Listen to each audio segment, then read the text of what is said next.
Монгол хүн бүрийн нэг бүрийн үн цэнийг Чингис хаан мэддэг байсан. Энэ нь зөвхөн дайчин эрсгэлтгүй эмэгтэйчүүдийг ч онцгойлон үнэлж байсан. Түүний тогтолцоонд эрчүүд дайнд мордож, харин эмэгтэйчүүд улс орныг удирдах байсан. Нүүдэлчин ихнэр гэрээ хариуцдаг, бүхнийг зохицуулдаг. Нөхөр нь сар жилээр хол байхад ихнэрүүд бүхнийг удирдана. Чингис хаан ч гэрийг удирдах чаддаг хүн улс орныг удирдах чадна хэмээн тодорхой хэлсэн байдаг. Иймээс тэр дайнд мордохдоо Монгол орныг гэр бүлийнх нь эмэгтэйчүүдийн гарт үлдээдэг байв.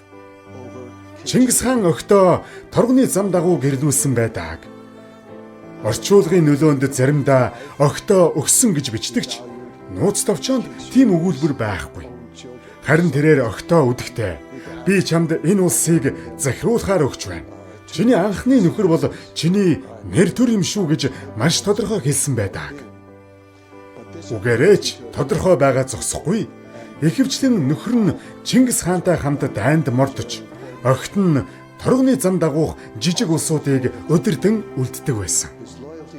Тухайн үед ч Монгол нэгхэн сая хүнтэй жижиг байсан. Чингис хаан ч үүнийгээ мэдж байсан. Тиймээс хүн бүрийг дайчлах хэрэгтэй байсан бөгөөд хүн бүр эзэнт гүрнийг удирдахад оролцох шаардлагатай байсан юм.